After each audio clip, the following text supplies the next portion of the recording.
तापत्रय विनाशाय। ये तापत्रय क्या है? ये 3 प्रकार के ताप, ताप माने दुख, तकलीफ। कौन कौन है?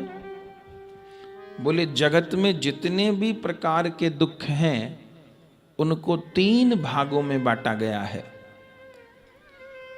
दैविक दुख, दैहिक दुख और भौतिक दुख।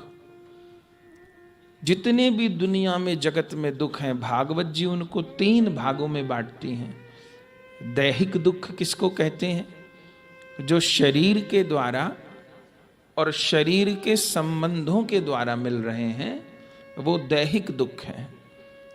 शरीर रोगी हो गया, शरीर बूढ़ा हो गया, गर्मी सर्दी लग रही है, ये सब दैहिक दुख है। और देह के संबंधों के द्वारा जो दुख मिल रहे हैं, बेटे ने ऐसा कह दिया, बहू ने ऐसा कह दिया, बेटी ने ऐसा कह दिया, फला रिश्तेदार ने ऐसा कह दिया, तो देह और देह के संबंधों के द्वारा जो तकलीफ मिल रही है वो दैहिक दुख है। दूसरे भौतिक दुख हैं, जो सांसारिक वस्तु अभाव जनित दुख हैं। मेरे पास इतना धन और होता तो मैं जरूर सुखी हो जाता, मेरे पास ये वाली गाड़ी हो तो आनंद आ जाए, मुझे ये कपड़े मिल जाएं तो, मुझे ये आभूषण मिल जाएं तो, मुझे ये खाने को मिल जाए तो, मुझे वहां पर घर मिल जाए तो भौतिक वस्तु अभाव जनित जो दुख है वो भौतिक दुख है। और तीसरा दैविक दुख है। दैविक दुख जो ग्रहों के द्वारा मिल रहा है। कभी राहु वक्री हो गए, कभी शनि की 7.5 है, कभी गुरु वक्री हैं जी, बेटे के जन्म पत्री में काल सर्प योग है, उसकी कहीं जॉब ही नहीं लग पा रही, वो किसी कंपटीशन में सफल ही नहीं हो पा रहा, वो काल सर्प योग मुंह फाड़े बैठा है, सब खा जाता है। अरे पत्री में मार्केश योग है, मृत्यु तुल्य कुष्ठ आ रहे हैं, आदि आदि। तो ये जो ग्रहों के द्वारा दुख मिल रहा है ये दैविक दुख है।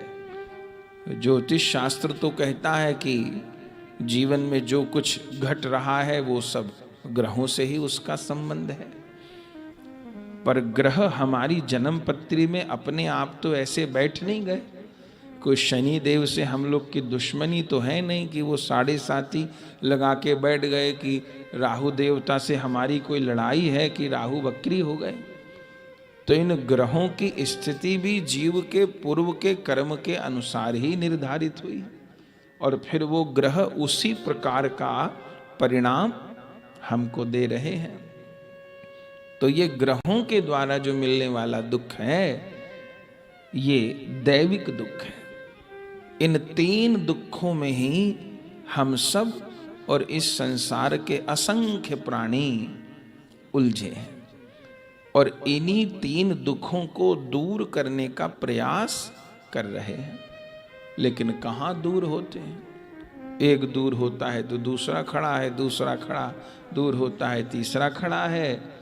वह इसी को बैलेंस करते करते करते करते करते करते जीवन पूरा हो जाता है, पर त्रिताप से जीव का छुटकारा नहीं होता। एक ऐसी विडंबना है। हम चाहते हैं सब कुछ अच्छा चले, पर कहाँ चलता है? बाहर से सब कुछ अच्छा चले तो ये मन अच्छा नहीं चलता। कमरे में एसी लगा है, बढ़िया कमरा है, बेड है, लेकिन मन में चिंता है तो नींद नहीं आ रही।